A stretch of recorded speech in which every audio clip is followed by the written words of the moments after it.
Sir నమస్తే అండి. నమస్తే. ప్రస్తుతానికి జంజీ ప్రవాహం అంతా ఇంతా లేదు. అన్ని రాష్ట్రాలలోనూ ఒక షేక్ చేస్తోంది జంజీకి సంబంధించి. మొన్నటికి మనం చూసాం కూడా కాక్రోచ్ పార్టీ, బొద్దింక పార్టీని కూడా మనం చూసాం. అయితే ప్రస్తుతానికి తమిళనాడులో రాజకీయాలు వాడి వేడిగా ఉన్న ఈ టైంలో జంజీ టార్గెటెడ్‌గా అన్నామలై కొత్త పార్టీని పెట్టబోతోంది. మరో 2 రోజుల్లో దానికి సంబంధించి ఒక స్పష్టత రాబోతుంది అంటూ వార్తలొస్తున్నాయి. అంటే అన్నామలై జంజీని టార్గెట్ చేస్తూ కాక్రోచ్ పార్టీ లాంటిది ఏదో పెడతాడు అనే మాట అయితే బయటకొచ్చింది. కానీ అదేం లేదు అని బీజేపీ చీఫ్ అక్కడ నాగేంద్రన్ చెప్తున్నాడు. హ్మ్. అటువంటిదేమీ లేదు, ఆయన మాతోనే ఉన్నాడు, ఆయనకి కొత్త పార్టీ పెట్టే ఆలోచనలు ఏమీ లేవు అని ఆయన చెప్తున్నాడు. కానీ ఏదో ఉంది, ఆ, నిప్పు లేకుండా పొగొస్తుందా అనే అభిప్రాయాలు కలుగుతున్నాయి. ఆయన ఇంకా ఓపెన్గా బయటకు వచ్చి మాట్లాడట్లేదు. ఆయన ఇంకా అంటే ఒక ప్రెస్ మీటు ఇలాంటివి ఏవి ఆర్గనైజ్ చేయట్లేదు. కొంచెం ఆరోగ్యం ఇబ్బంది ఉంది, వస్తాడు కుదుట పడిన తర్వాత వస్తారు అని అంటున్నారు. వస్తాడు అని చెప్తున్నారు. చూడాలి ఎంతవరకు వచ్చి ఆయన కొత్త పార్టీ పెట్టి నడపగలడా లేదా అనేది చూడాలి. అయితే ఆయన గాయపడ్డాడు. హ్మ్. బీజేపీలో తాను చేసినటువంటి సేవలకు గాను తనకి సరైన గుర్తింపు లభించలేదు. ఆఖరి నిమిషంలో ఈ నాగేంద్రన్ లాంటి వాళ్ళు వచ్చి తన్నుకుని వెళ్ళిపోయారు అనే పెయిన్ ఒకటి ఉంది ఆయనకి. ఆ పెయిన్ని ఆల్రెడీ అధిష్టానం గుర్తించింది. ఆయనకి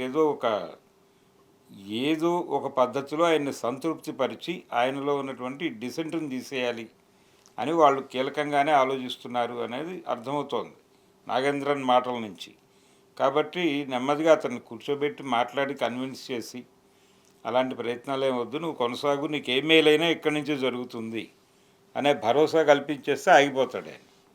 ఆ భరోసా కల్పించేలాగా వాతావరణం క్రియేట్ చేయడానికి సీరియస్గానే చెప్పుంటాడు. అలాంటి ప్రయత్నాలు ఏవి ఆయన చేసే ఉద్దేశంలో లేడు, చేసి ఉండకపోవచ్చు అని వీళ్ళు చెప్తున్నప్పటికీ ఆయన మొదలుపెట్టేసి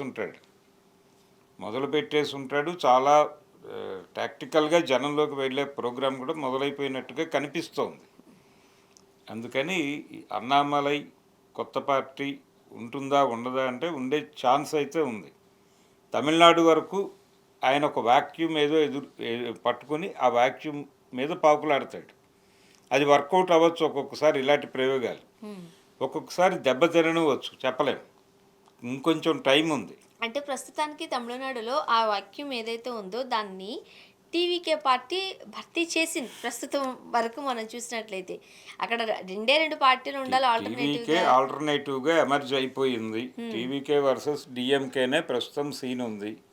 అన్నామలై పార్టీ పెట్టినా కానీ అది ప్రూవ్ చేసుకోవడానికి చాలా టైం కావాలి. ఎందుకంటే పళనిస్వామి గారిని మనం ఏం తక్కువ అంచనా వేయడానికి లేదు. ఆయన చేసిన రాజకీయాలు, ఆయన తీసుకున్న డెసిషన్స్ కూడా గుర్తుపెట్టుకుంటే అలాంటి పార్టీని ఆహ్, వెనక్కి నెట్టేసి అసలు లేకుండా చేసేద్దామనే ఉద్దేశంతో ఉన్నారు.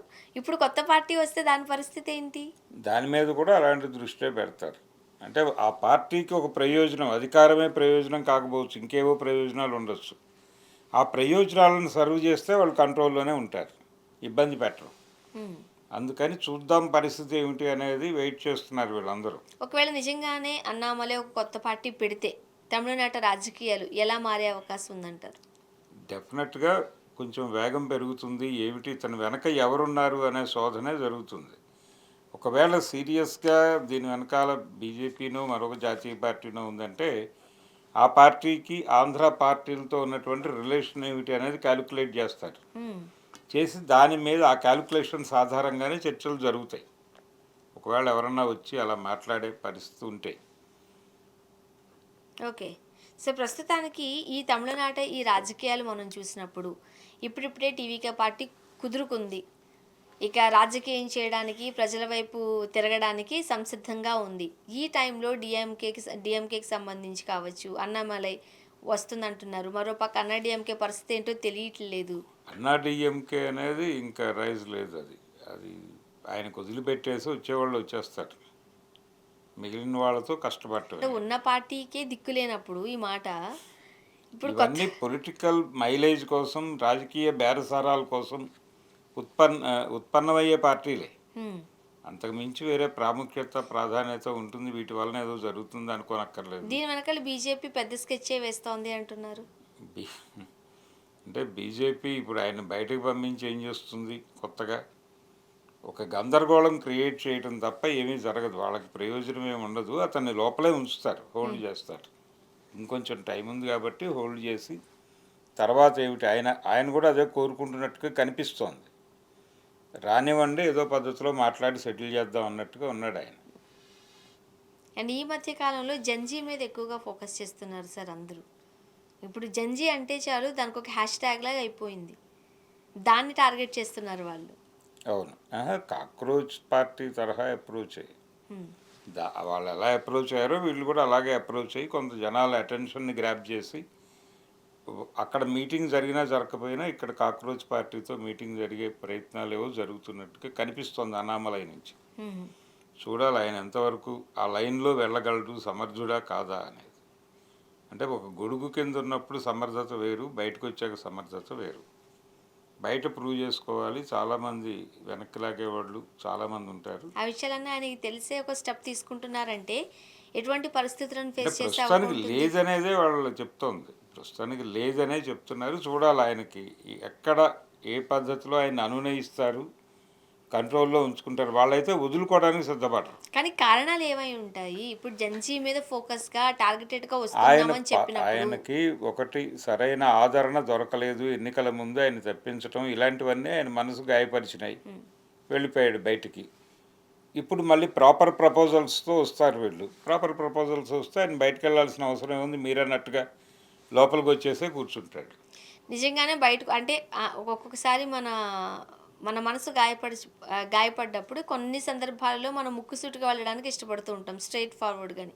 ఒకవేళ ఆయన బయటకు వచ్చినట్లయితే, ఒక పార్టీ పెట్టినట్లయితే పెట్టగలిగే సమర్థత ఉందంటారా? సవాళ్ళేమున్నాయంటారు? పార్టీ పెట్టడం అంత ఈజీ ఏం కాదు. దాన్ని ఏదో డ్రైవ్ చేయటము, అధికారంలో తీసుకురావడం అంత అయ్యే పని కాదు ప్రస్తుతం ఉన్న పరిస్థితుల్లో. హ్మ్. ప్రస్తుతం ఉన్న పరిస్థితుల్లో ఒక కొత్త పార్టీకి అవకాశం ఉందా అనేది డౌటే. కానీ పెట్టదలుచుకుంటే సీరియస్గా పెట్టి కార్యాచరణలోకి వెళ్తే దాని మీద ఒక ప్రభావం చూపించి జనాలని నడిపించవచ్చు. ఆ అవకాశం ఉంది. వీళ్ళు ఎలా వినియోగించుకుంటారు అనేది చూడాలి. ఆ సత్తా వాళ్ళకు ఉందనుకుంటున్నారా? జంజీ టార్గెటెడ్‌గానే అసలు వెళ్తామంటున్నారు. జంజీ అనే మాట ఊరికనే చెప్తున్నారు వాళ్ళు. వాళ్ళు ఒక బొద్దింకల నమూనా తీసుకుని ఆ ఏరియాలో టచ్ చేయాలని ట్రై చేస్తున్నారు, చూడాలి.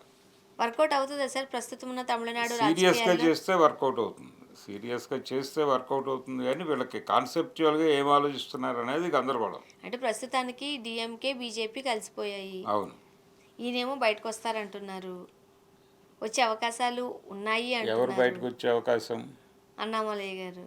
రాడండి, వచ్చే పరిస్థితి ఉందని ప్రచారం జరుగుతోంది కానీ హ్మ్. వచ్చే ఎందుకు అంత సిద్ధపడతాడా అనేది డౌట్ ఆయనకి. చూడాలైతే. అందరితో ఉండటం వలన ప్రయోజనాలు ఎక్కువ ఉన్నాయనుకుంటే ఆగిపోతాడు. ప్రస్తుతం బెదిరింపు రాజకీయాలు నడుస్తున్నాయి అంతే. ఓకే. ఒకవేళ ఇలా నేను బయటకొస్తానని చెప్తే కాస్త తాయిలాలు అందుతాయేమో అనా? ఏదైనా ఒక ప్రయోజనం వనగూడుతుంది కదా అధిష్టానం నుంచి అని కోరుకుంటూ ఆయన తన స్వార్థ చింతనలో భాగంగానే ఈ హడావిడి క్రియేట్ చేస్తున్నాడు అని అనుకోవాలి. చూద్దాం. థ్యాంక్ యూ ఎందుకంటే సో మచ్. పత్రికల్లో ఒకలాగా వస్తుంది, ఆయన కామెంట్స్లో ఒకలాగా వస్తుంది. చూద్దాం sir. Thank you. Thank you.